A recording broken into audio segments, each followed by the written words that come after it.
ప్రభునందు ప్రియమైన దేవుని పిల్లారా, ప్రభు పేరిట మీకు శుభములు తెలియపరుచున్నాము. మంచిది. మొదటి వర్తమానం ద్వారా కొన్ని మాటలు మనం విన్నాము. రెండవ వర్తమానం ద్వారా మరికొన్ని మాటలు మనం నేర్చుకుందాం. వెనకాల ఉన్న వారికి వాయిస్ వినపడుతుందా? మాటలు వినపడుతున్నాయి? బాగా చేతులు ఎత్తండి. వినపడుతున్నాయన్నవారు మంచిది. యవ్వనస్తులు ఈ వాక్యాన్ని బాగా ఆలోచించాలి. నేటి సమాజంలో ముఖ్యంగా పాడైపోతుంది యవ్వనస్తులు. మీరు బాగా వినాలి. ఎందుకంటే మన జీవితం అనేది మన చేతిలో లేదు. మన ఆయుష్ అది దేవుని చేతిలో ఉంది. గనక కలిగించింది దేవుడు. గనక నీకు నాకు ఆయుష్నిచ్చి ఈ లోకానికి పంపించి దేవుడు మీరు పవిత్రమైన జీవితాన్ని జీవించాలి, మీరు నా కొరకు జీవించాలి, నా బిడ్డలుగా జీవించాలి. భూమిపైన నేను ఇచ్చిన ఆయుష్కాలం అంతటిలో మీరు నా కొరకు జీవిస్తూ నా ఆజ్ఞలను, నా కట్టడలను మీరు అనుసరించి బ్రతకాలి అనేది దేవుని యొక్క ఆలోచన, చిత్తం. మరి దేవుని ఆలోచనను పక్కన పెట్టేసి మనిషి ఈరోజు ఏ స్థితిలోనికి వెళ్ళిపోయాడు అనేది మనం ఆలోచన చేయగలిగితే, అసలు దేవుడు ఎలా మనిషిని కలిగించాడు, మానవుడిని ఎలా కలిగించాడు, ఏ స్థితిలో మానవుడిని కలిగించాడు దేవుడు అని మనం ఆలోచన చేయగలిగితే, ప్రియులారా, ఒకసారి ప్రసంగి గ్రంథము, దానికంటే ముందు ఆదికాండం తీయండి ఒకసారి. ఆదికాండము మొదటి అధ్యాయము 26వ వచనం తీసి చదవగలరా? ఆదికాండము మొదటి అధ్యాయము 26వ వచనం. దేవుడు మన స్వరూపమందు మన పోలిక చొప్పున నరులను చేయుదుమంటున్నాడు. అంటే బహువచనం. చేస్తాను అంటున్నాడా, చేయుదుము అంటున్నాడా? చేయుదుము అంటే ఎవరితోనో మాట్లాడుతున్నాడు. ఇప్పుడు నేనున్నాను అనుకోండి, నేను ఇదిగో మనం పలానా పని చేద్దాం, నాతో కూడా కలుపుకొని మరొకరితో చెబుతుంటాను, ఇద్దరితో కానీ ముగ్గురితో కానీ మనం పలానా పని చేద్దాం అని ఇద్దరు ముగ్గురు ఉంటే వారితో నేను చెబుతాను. అదే నేను ఒక్కడినుంటే నేను చేస్తాను అంటాను. ఇక్కడ బహువచనం ఉపయోగించబడింది. ఇది ఈ సబ్జెక్ట్ తర్వాత ఆయన ఎవరితోనూ ఈ మాటలు చెబుతున్నాడు. మన స్వరూపమందు మన పోలిక చొప్పున నరులను చేద్దాం. సృష్టిని కలిగించిన తర్వాత, ఈ ముల్లోకాలను కలిగించిన తర్వాత, భూమి, ఆకాశము, సూర్యచంద్ర నక్షత్రాలను కలిగించిన తర్వాత దేవుడు మాట్లాడుతున్న మాట అది. జాగ్రత్తగా వినాలి. ఎలాంటి జన్మ మంది, ఎవరి జన్మ, ఎవరి పోలిక, ఎవరి లక్షణాలు. పోలిక అంటే మనలాగా దేవునికి 2 కాళ్ళు, 2 చేతులు, 2 కళ్ళు, ముక్కు, నోరు ఉంటుంది అనుకోమాకండి. దేవుడు అంటేనే ఆత్మ. మరి పోలిక స్వరూపం అన్నాడు. కానీ అంటే పోలిక స్వరూపం అనేది దేవుని గుణ లక్షణాలు. మీకు క్లారిటీ కోసం మరొక వచనం చూపిస్తా, దేవుడు అంటే ఆత్మ అని చెప్పటానికి. యోహాను గారు రాసిన సువార్త 4:24 తీయగలిగితే మీరు, యోహాను గారు రాసిన సువార్త 4:24.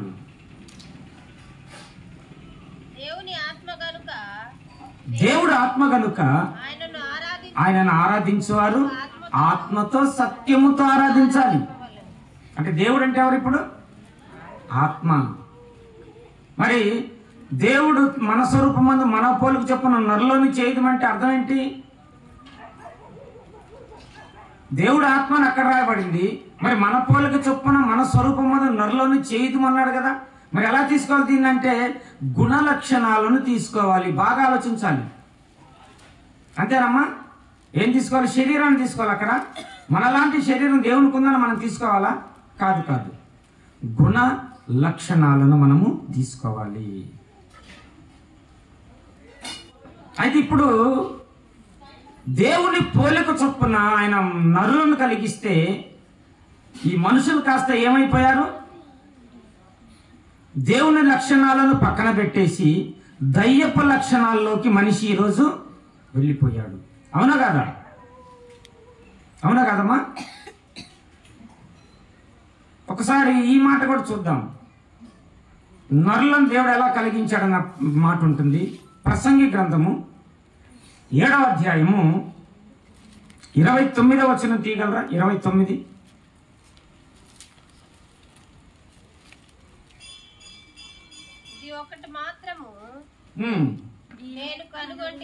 నేను కనుగొంటిని అదేమనగా దేవుడు నరులను యథార్థవంతులుగా పుట్టించను గాని, బాగా వినాలి, అండర్లైన్ చేయాలన్నమాట. యథార్థవంతులుగా పుట్టించాడు దేవుడు. బాగా వినాలి. మూడోసారి ఎలా పుట్టించాడు? యథార్థవంతులుగా పుట్టించాడు దేవుడు. ఆది కాండలో ఏం చూసాం?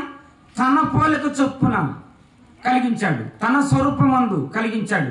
ఇక్కడ ప్రసంగిలో యథార్థవంతులుగా దేవుడు మనుషులను పుట్టిస్తే, మరి ఈరోజు ఆ యథార్థత ఏమైంది మనుషుల్లో?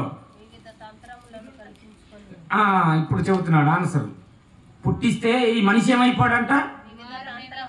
వివిధమైన తంత్రములను కల్పించుకొని ఉన్నారు. అంటే తంత్రాలు కల్పించుకొని మనిషి ఏమైపోయాడు? పాడైపోయాడు. ఈ మాట బాగుంది. తంత్రాలు కల్పించుకొని అంతరాలకు అలవాటు అయిపోయాడు. ఇది బాగుంది ప్రాస. మంచిది ప్రియులారా. దేవుడంటే ఎటువంటి వాడో, ఎంత గొప్పవాడో యెషయా గారి మాటల్లో విందాం. యెషయా గారు మాట్లాడుతున్నాడు. 57వ అధ్యాయము, యెషయా గ్రంథం 57వ అధ్యాయం. ఒక్క నిమిషం. యెషయా గ్రంథము 57వ అధ్యాయము 15వ వచనం చదవండి ఒకసారి. 15వ వచనం. దేవుడు ఎంత గొప్పవాడో యెషయా గారి నోట్లోంచి మనం విందాం. ఆయన నోట నుంచి,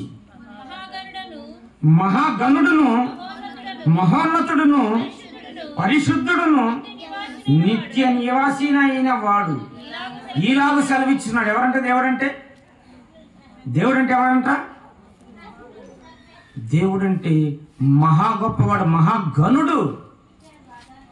ఆ మహాగణుడు తనను తాను తగ్గించుకొని మన కొరకు మాట్లాడుతున్నాడు. చూడండి, గనుడేడా మనమేడా? చదవండి కింద మాటలు. నేను మహోన్నతమైన పరిశుద్ధ స్థలములో నివసించువాడను అయినను. చూసారా, ఆయన ఎక్కడ నివసించేవాడంట? మహోన్నతమైన పరిశుద్ధ స్థలములలో నివసించువాడు. ఎంత గొప్పవాడో చూడండి, గనుడు. ఈ గనుడు మన కొరకు, మన బాబు కొరకు ఎంత తగ్గించుకున్నాడో ఒక్కసారి మనసు పెట్టి ఆలోచించండి ప్రియమైన దేవుని పిల్లలారా. ఏమంటున్నాడు చూడండి. ఆయన వినయము గలవారిని, వినయము గలవారి ప్రాణమును ఉజ్జీవింప చేయుటకును, నలిగిన వారి ప్రాణమును ఉజ్జీవింప చేయుటకును, వినయము గలవారి యొద్ద, దీన మనసు గలవారి యొద్దను నివసించుచున్నాడు. ఎంత గొప్ప మాటలండి. ఎంత గొప్పవాడు. మనం ఎప్పుడైతే తగ్గించుకుని ఉంటామో మనలో నివసిస్తాడంట, మన దగ్గర నివసిస్తాడంట, మనలో ఉంటాడంట. ఆయన మహోన్నతుడు ఎక్కడ, మట్టి మనిషి ఎక్కడ? అర్థమవుతుందా మీకు? ఉన్నత స్థలముల పైన ఉన్నవాడు ఎక్కడ, మహాగణుడు ఎక్కడ, ఈ మట్టి మనిషి ఎక్కడ? చూసారా? అది దీన మనసు గురించి ఇప్పుడు చెప్పారే, అది ముందు ఆయనలో నుంచే పుట్టింది. ఈ దీన మనసు ఎక్కడి నుంచి పుట్టింది? ఆయనలో నుండే.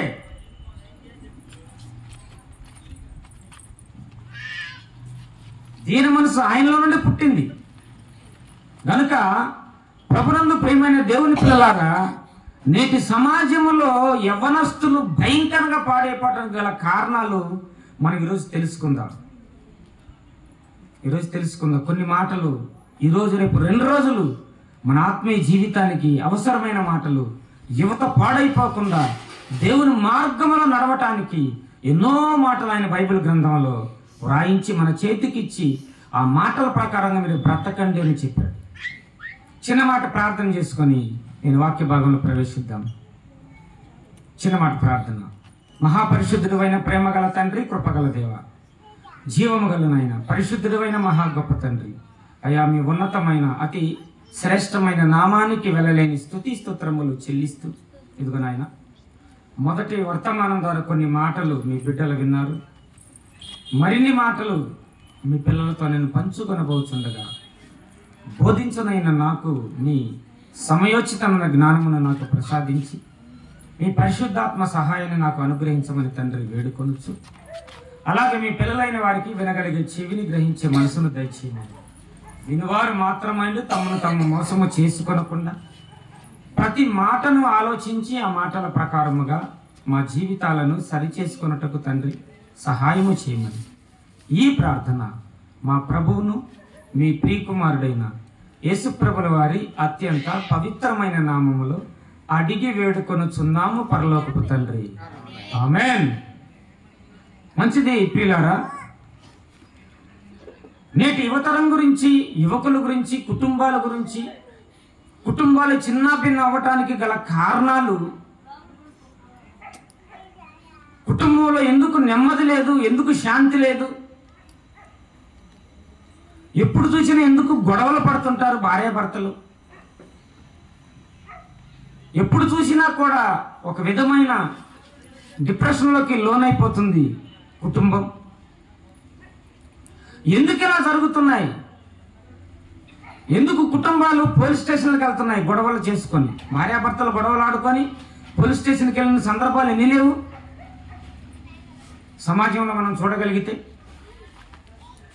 అలాగే అన్నదమ్ములు గొడవలు పడి కేసులు పెట్టుకున్న సందర్భాలు ఎన్ని లేవు. తల్లిదండ్రుల పట్ల బిడ్డలు వ్యతిరేకంగా ప్రవర్తించి తల్లిదండ్రులను నిర్లక్ష్య పెట్టి వారిని పట్టించుకొని బిడ్డలు ఎంతమంది లేరు? ఇలా కుటుంబాలలో ఎన్నో అవస్థలు మనం ఎదుర్కొంటున్నాం ఈరోజు, అవునా కాదండి? కుటుంబాల్లో అవస్థలు ఉన్నాయా లేవా? కుటుంబ వ్యవస్థలో అవస్థలు చాలా ఉన్నాయి, కానీ వాటన్నిటిని మనం గుర్తించట్లేదు. ప్రియమైన దేవుని పిల్లల, మనం గుర్తించాలి. ఎందుకు ఇలా జరుగుతుంది? ఎందుకు ఇలా మన కుటుంబం రోడ్ల పాలైపోతుంది, అల్లరి పాలైపోతుంది? ఎందుకని మనం ఆలోచన చేయగలిగితే దేవుడు మాట్లాడుతున్నాడు. సామెతల గ్రంథం 3వ అధ్యాయము మొదటి నుండి తీయండి ఒకసారి. మొదటి నుండి సామెతల గ్రంథము 3వ అధ్యాయం మొదటి నుండి. నా కుమారుడా నా ఉపదేశమును మరువకుము. చూసారా ఏం చెబుతున్నాడు దేవుడు? నా కుమారుడా నా ఉపదేశమును మరువకము, నా ఆజ్ఞలను హృదయపూర్వకముగా, పైపైన కాదు, ఏదో విన్నట్టు కాదు, హృదయంతో గ్రహించాలి. హృదయపూర్వకముగా గైకొనుము.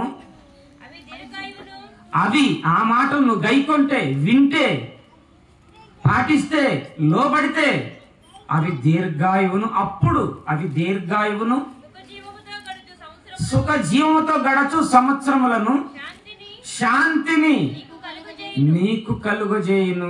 వినాలి బాగా ఓ కుటుంబ పెద్దలారా, యవన కాలంలో వివాహమైన యవనస్తులారా, బాగా వినాలి దేవుని మాట. దేవుడు హెచ్చరిస్తున్నాడు, మనం జాగ్రత్తగా తీసుకోవాలి, అనాలోచనగా ఉండకూడదు. దేవుని మాటలు హెచ్చరిస్తున్నాయి, మరి మనమేం చేయాలి? వాటిని మన హృదయంలోకి తీసుకోవాలి.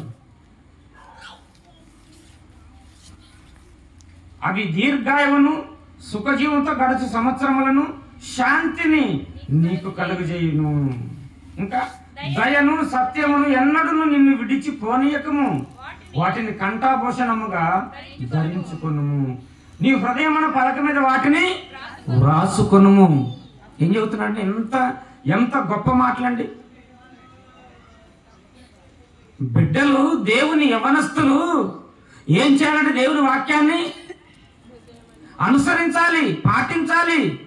అంత మాత్రమే కాదు, వాటిని పలక మీద ఎలాగైతే మన అక్షరాలు దిద్దుతాము చిన్నప్పుడు బడికి వెళ్ళేటప్పుడు, ఇప్పుడు కూడా చిన్నపిల్లలు ఉన్నారనుకోండి, మన గురించి మాట్లాడదాం. బడికి వెళ్ళినప్పుడు ఏం చేస్తాం? పలక మీద అక్షరాలు దిద్దిస్తారు, మర్చిపోకుండా. దిద్ది ఏమైపోతాయి? మన మైండ్లోకి ఎక్కిపోతాయి, మన హృదయంలో ఉండిపోతాయి. అలాగా దేవుని వాక్యాలను, దేవుని మాటలను, దేవుని ఆజ్ఞలను, దేవుని కట్టడలను మన హృదయం అనే పలక మీద ఏం చేయాలంట? రాసుకోవాలంట.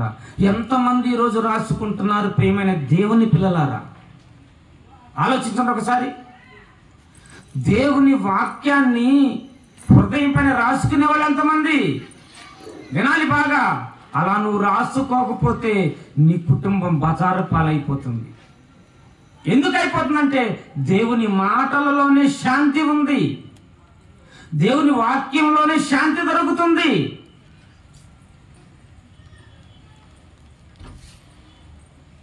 అదే సామెతల గ్రంథం 4వ అధ్యాయం మొదటి నుండి మరలా అదే రిపీట్ అవుతుంది. కుమారులారా, తండ్రి ఉపదేశము వినుడి, మీరు వివేకమునందునట్లు ఆలకించుడి, నేను మీకు సదోపదేశము చేసేదను. చూసారా? నా బోధను త్రోసివేయకుడి. యవనస్తులారా, తల్లిదండ్రులారా, పెద్దలారా, నా బోధను త్రోసివేయమాకండి. వినండి, విన్న మాటలను హృదయంలో భద్రపరచుకోండి. అప్పుడు నీవు సేఫ్, అప్పుడు నీకు శాంతి, సమాధానం దొరుకుతాయి. కుటుంబాల నెమ్మది ఉందా? ఈరోజు కుటుంబాల నెమ్మది ఉన్నదా? సమాధానం ఉన్నదా? ఎందుకు లేదు?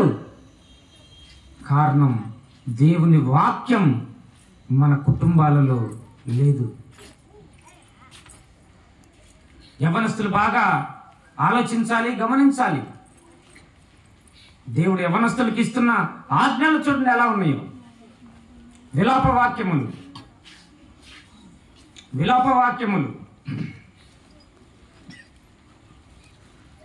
3వ అధ్యాయం 27వ వచనం. 3వ అధ్యాయం 27వ వచనం. యవన కాలమున కాడిమోయిట నరునికి మేలంట. ఏమంటే యవన కాలమున కాడిమోయిట నరునికి మేల. ఎలా అంటే కాడింటే అర్థం ఏంటండి? కాడంటే అర్థం ఏంటి?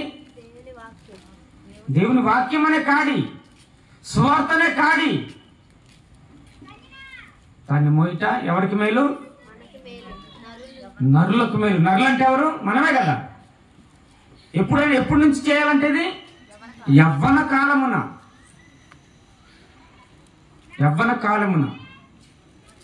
వినాలి. యవ్వనస్తులు వినాలి. యవ్వన కాలమున నరుడు కాడి మోయట మేలు.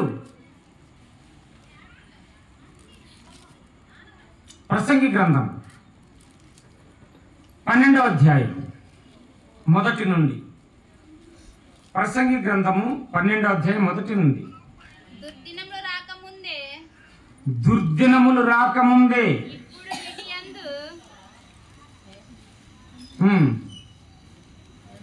దుర్దినములు రాకముందే ఇప్పుడు వీటి యందు నాకు సంతోషం లేదని నీవు చెప్పు సంవత్సరములు రాకముందే. అంటే మనము వయసు అయిపోయిన తర్వాత మన పరిస్థితి ఏంటి? వయసు అయిపోయిన తర్వాత వయసు అయిపోయిన తర్వాత వ్యక్తులకు ఏ దినాలు అవి? నడవలేము సరిగ్గా, అవునండి. మోకాళ్ళ నొప్పులు, కళ్ళు సరిగ్గా కనపడవు, సరిగ్గా బాస్పట్లు వేసుకొని కూర్చోలేము, కుర్చీ మీదే కూర్చోగలం, నడవలేము. అర్థమవుతుందమ్మా? దుర్దినాలంటే మనిషికి అవే. ఆ దుర్దినాలు రాకముందే యవనస్తులు వినాలి బాగా. ఇంకొద్దిగా అనుభవించినాక దేవుళ్ళకి వద్దాములే, ఇంకొద్దిగా నేను సుఖాన్ని అనుభవించిన తర్వాత దేవుళ్ళకి వెళదాంలే, లేక నేను ప్రార్థనకి వెళ్తే తాగటానికి కుదరదు, ఆటలు ఆడటానికి కుదరదు, ఏమండి వెధవేషాలు వేయటానికి కుదరదు, భార్యను తనటానికి కుదరదు. వింటున్నారా?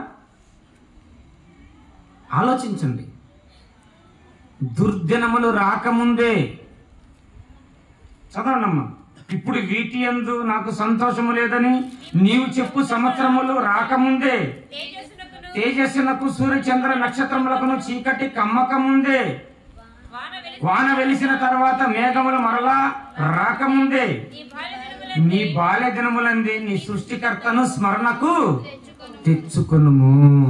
వింటున్నారా? ఎవరిని ఎప్పుడు తెచ్చుకోవాలంటే సృష్టికర్తను స్మరణకు. బాల్య దినాలప్పుడు. బాల్య దినాలంటే అర్థం ఏంటి? ఇంకా చిన్నపిల్లలప్పుడే. ఏది బాల్య దినాలంటే ఎన్ని సంవత్సరాలు?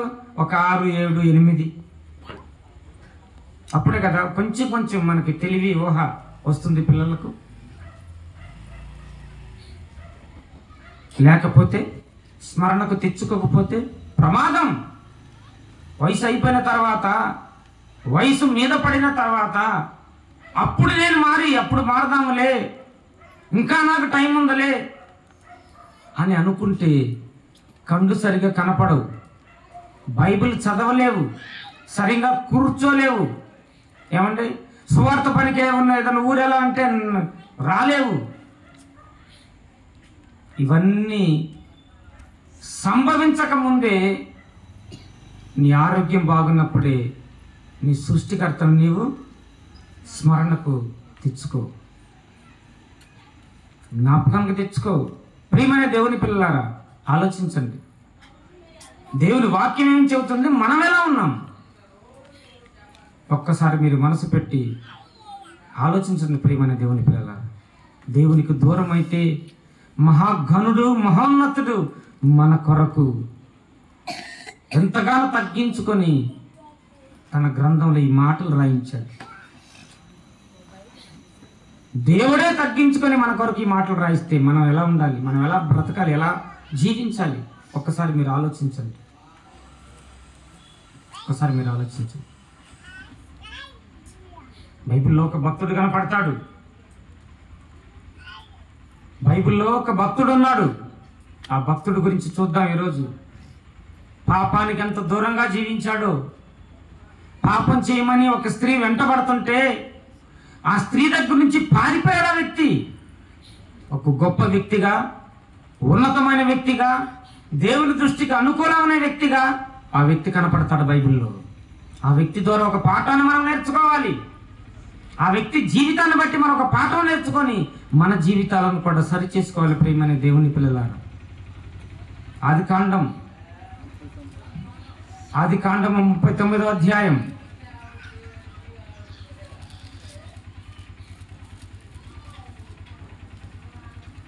ఆదికాండము 39వ అధ్యాయము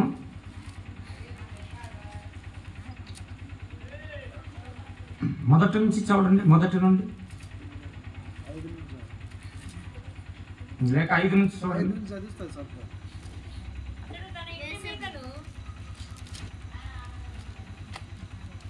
అతడు తన ఇంటి మీదను తనకు కలిగినంతటి మీదను కాదు, మొదటి నుంచే చదవండమ్మా. యోసేపు అంటే ఎవరు? యోసేపు అంటే ఎవరు? యాకోబు కుమారులలో 11వ వాడు.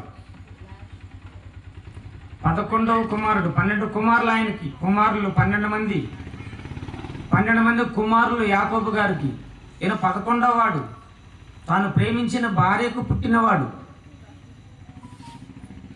అటువంటి వ్యక్తిని అన్నదమ్ములు ఏం చేశారో తెలుసా?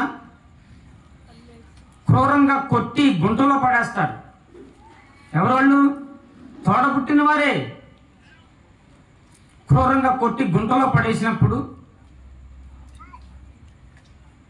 ప్రాణాలు తీద్దామని వారు ఆలోచన చేసినప్పుడు పెద్ద కుమారుడు వలన, రూబేను గారి వలన, ప్రాణం తీస్తే చంపేస్తే తండ్రికి మనం ఏమి సమాధానం చెప్పాలి? గనక వీడిని చంపొద్దు, వీటిని చంపటం వల్ల మనకు వచ్చే లాభం ఏంటి అని ఇష్మాయేలీలు ఒక మార్గాన్ని వెళుచుండగా ఆ మార్గంలో వారికి ఈ యొక్క యోసేపు గారిని తమ్ముడిని నమ్మేస్తారు వెండి నాణ్యాలకి. వింటున్నారా?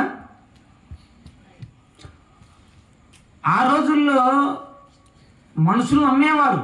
ఎందుకు? కొనుక్కున్న వ్యక్తి ఇంట్లో పని చేయటానికి మనుషులను కూడా ఆ రోజుల్లో అమ్మేసేవాడు. అయితే అలా యోసేపు గారిని అమ్మిన తర్వాత ఈ ఇష్మాయేలీలు ఫరోను ఒక వ్యక్తి దగ్గరకు వస్తారు. ఫరో, ఇప్పుడు చదవండి 39 అధ్యాయం మొదటి నుండి.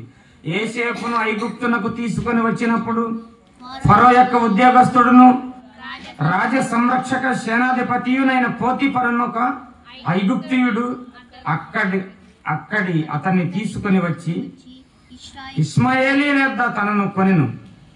అంటే ఇష్మాయేలు యొద్ద ఎవరిని కొన్నాడు? యోసేపు గారిని. ఎవరు కొన్నారు? పోతీఫర్.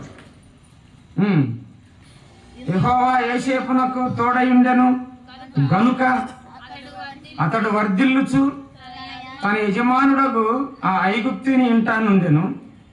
యెహోవా అతనికి తోడయుండెననియు అతడు చేసినదంతయు అతని చేతిలో యెహోవా సఫలము చేసిననియు అతని యజమానుడు చూచినప్పుడు యోసేపు మీద అతనికి కటాక్షము కలిగెను గనుక అతని యొద్ద పరిచర్య చేయవాడాయను. ఒక మాటలో మనం చెప్పాలంటే, కొనుక్కున్నవాడు ఎప్పుడైతే ఈ పోతీఫర్ ఇంట్లోకి వచ్చాడో యోసేపు గారు, ఇతను వర్ధిల్లుతున్నాడంట. ఎందుకంటే దేవుని తోడు ఇతనుకున్నది యోసేపు గారికి. బాగా గమనించాలి. దేవుని తోడు ఎవరికి? యోసేపు గారికి ఉంది. ఎందుకుంది? ఏమ్మా ఎందుకుంది? దీన మనసు కలిగి ఉన్నాడు యోసేపు గారు. ఎలా అంటారా? అన్నదమ్ములు కొడుతున్నా కూడా నోరు మెదపి ఒక్క మాట కూడా మాట్లాడలేని యవ్వనస్తుడైన దీన మనసు కలిగిన దేవునికి నచ్చిన యోసేపు గారు అతను. అన్నదమ్ములు కొడుతుంటే సహజంగా లోకంలో అన్నదమ్ముళ్ళు ఒక్కడిని చేసి కొడుతుంటే తిరిగి ఎదురు తిరిగి ఒక్క దెబ్బ అయినా కొట్టడా, ఒక మాట అయినా మాటలాడతారు.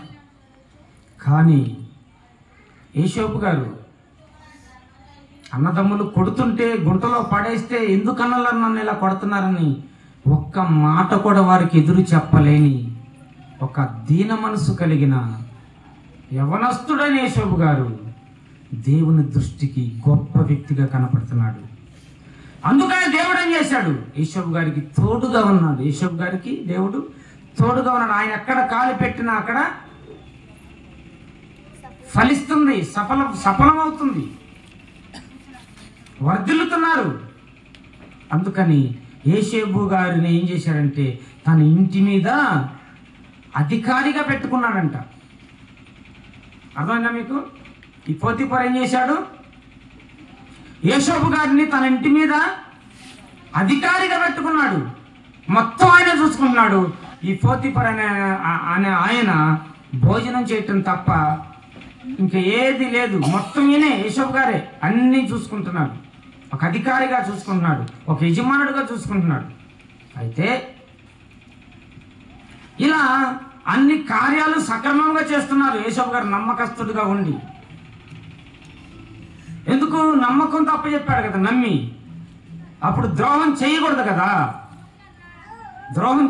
కదా.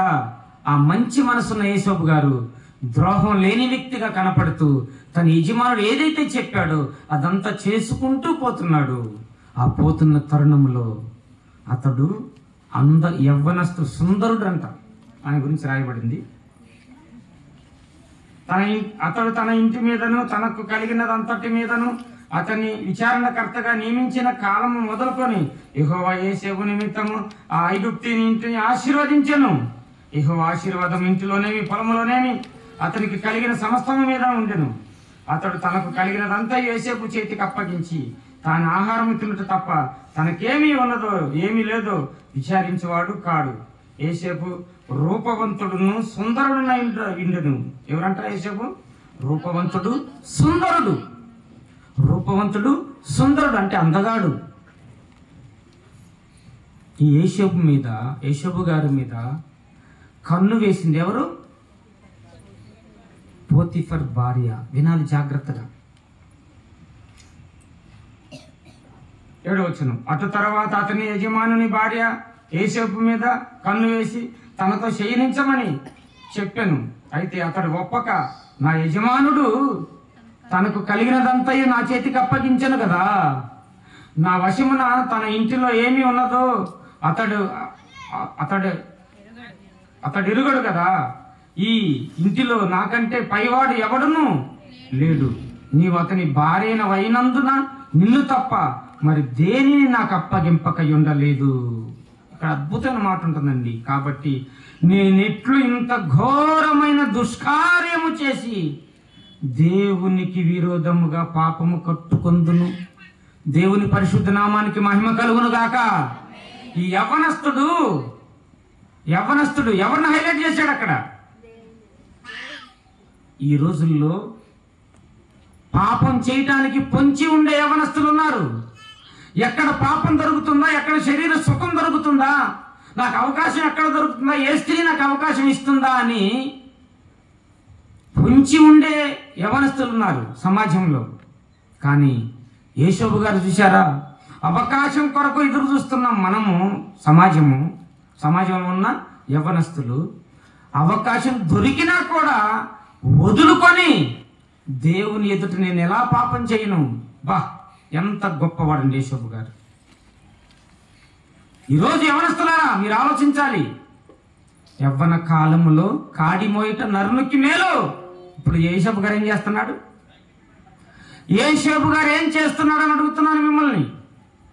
కాడి మోస్తున్నాడండి.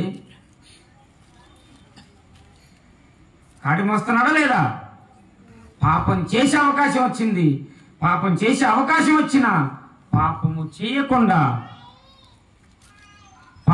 చేయకుండా ఒక నీతిమంతుడిగా బ్రతికేదాడు యోసేపు గారు. దేవుని దృష్టిలో ఎవరు యోసేపు గారు? గొప్పవాడు, నీతిమంతుడు. ఎందుకు? పాపాన్ని విసర్జించేవాడు పరిశుద్ధుల జాబితాలోకి వచ్చేస్తాడు. అంటున్నారా? పాపాన్ని విసర్జించే వ్యక్తి పరిశుద్ధులుగా మారిపోతాడు.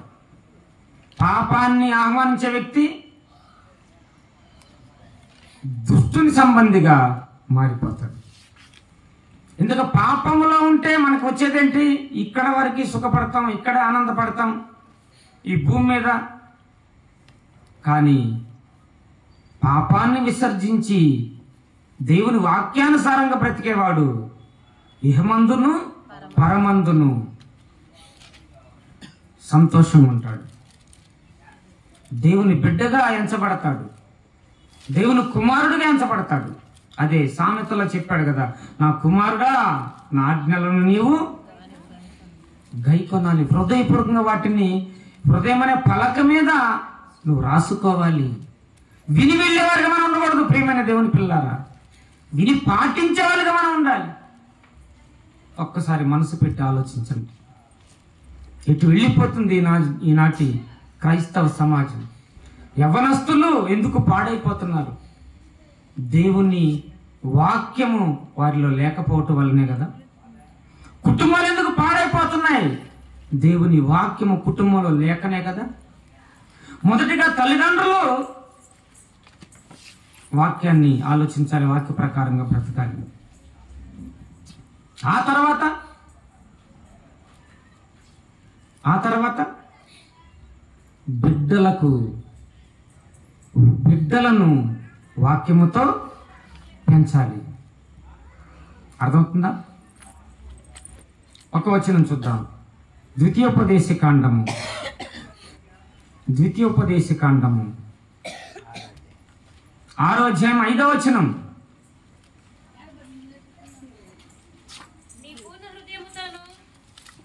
యవనస్తులు జాగ్రత్తగా ఆలోచించాలి, వాక్యాన్ని వినాలి బాగా. దేవుని పిల్లలారా, దేవుని మాటలను వినండి, దేవుని వాక్యాన్ని స్వీకరించండి. చదవండి అమ్మా. నీ పూర్ణ హృదయముతోను, నీ పూర్ణ ఆత్మతోను, నీ పూర్ణ శక్తితోను నీ దేవుడైన యెహోవాను ప్రేమించాలంట. ఎలా ప్రేమించాలి? పూర్ణాత్మ, పూర్ణ వివేకం, పూర్ణ శక్తితో దేవుణ్ణి మనం ప్రేమించాలి. ఎందుకు? బ్రతుకునిచ్చింది ఆయన, జీవితాన్ని ఇచ్చింది ఆయన. గనుక మనం ఎవరి కొరకు బ్రతకాలి? ఎవరి కోసం మనం బ్రతకాలి?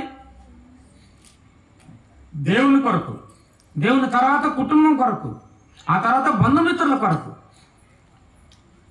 కానీ కుటుంబం కొరకు మనం బ్రతుకుతూ దేవుణ్ణి ఏం చేస్తున్నాము? పక్కన పెట్టేస్తున్నాము. భార్య కొరకు భర్త, భర్త కొరకు భార్య. భర్త అంటాడు, నువ్వు లేకపోతే నాకు నిద్రే పట్టదు, నువ్వు లేకపోతే నేను ఉండలేనంటాడు భర్త. భార్య అంటుంది, నువ్వు లేకపోతే నాకు ముద్ద దిగదండి అంటుంది. అవునా? అంటే వీళ్ళు ఎవరిని ప్రేమిస్తున్నారు? ఒకరినొకరు ప్రేమించుకుంటున్నారు. అది మంచిదే. కానీ ఎప్పుడో, ఎలా? దేవుణ్ణి పక్కన పెట్టి కాదు.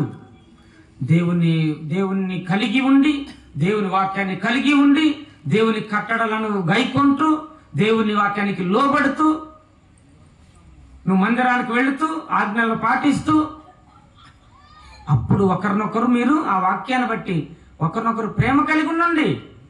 అంతేగాని వాక్యాన్ని పక్కన పెట్టి నువ్వు లేని నేను బ్రతకలేనంటే అది దేవుడు ఒప్పుకోడు. మీరు అలా ముందు మీరు నా ఆజ్ఞలను గైకొనాలి.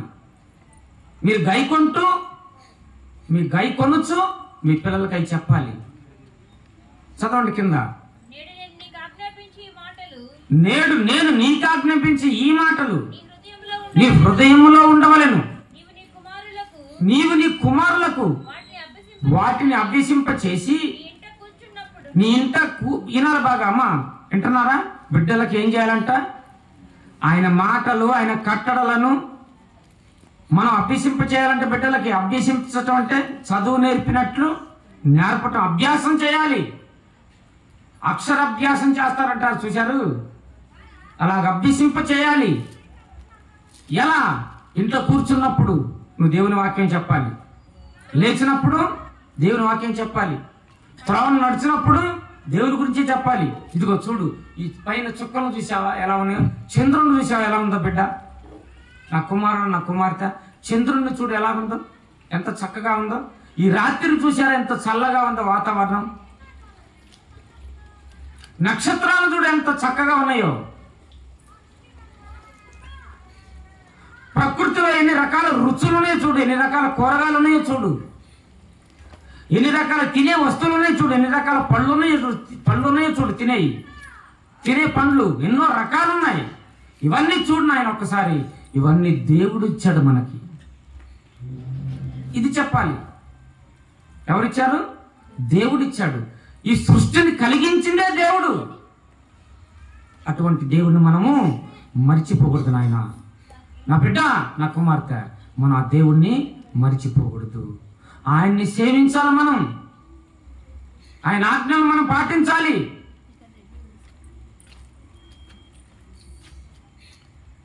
ఆలోచించండి ప్రియులు, మన దేవుని పిల్లలు ఎలా ఉన్నాం? ఎందుకు మన కుటుంబాల్లో శాంతి లేదు? ఎందుకు నెమ్మది లేదు? ఎందుకు గొడవలు అవుతున్నాయంటే ఇదే పరిస్థితి. ఇదే పరిస్థితి. ఎందుకు సమాధానం లేదు? వాక్యం లేదు కనుక లేదు. ఎందుకు నెమ్మది లేదు?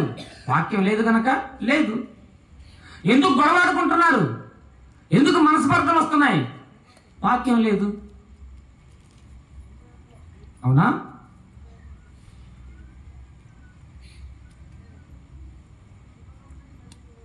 ఇంకా చదవనమ్మా.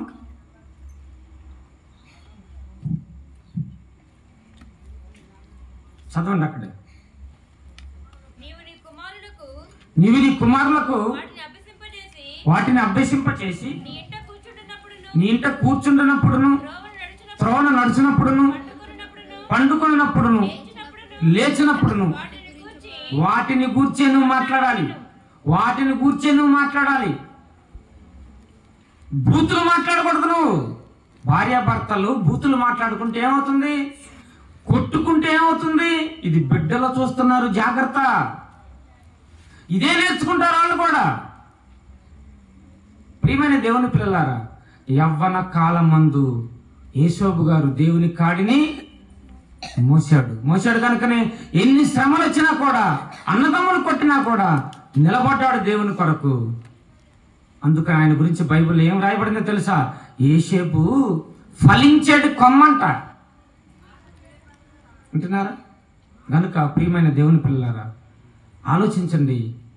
మన కుటుంబాలు బాగుపడాలంటే, మన బిడ్డల భవిష్యత్తు బాగుండాలంటే, మన కుటుంబంలో శాంతి, నెమ్మది, దేవుని దయ, దేవుని కృప మన కుటుంబాలు ఉండాలి అని అంటే మనం ఎలా ఉండాలి? వాక్యాన్ని కలిగి మనం ఉండాలి. గనుక సమయం అయిపోయింది. మరికొన్ని మాటలు రేపు మనం ధ్యానించుకుందాం. ఇంతటితో వాక్యం ముగించబడుతుంది. ఈ యొక్క పరిశుద్ధమైన మాటలు దేవుడు దీవించి ఆశీర్వదించునుగాక. మంచిది. మరి మన మధ్యలో ఉన్న పెద్దలు ఉన్నారు, వారు ప్రార్థన చేస్తారు.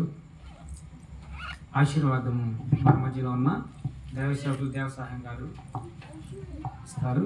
యెషయా గారు ప్రార్థన చేస్తారు. ఆశీర్వాదం. స్తుతులకు పాత్రుడా,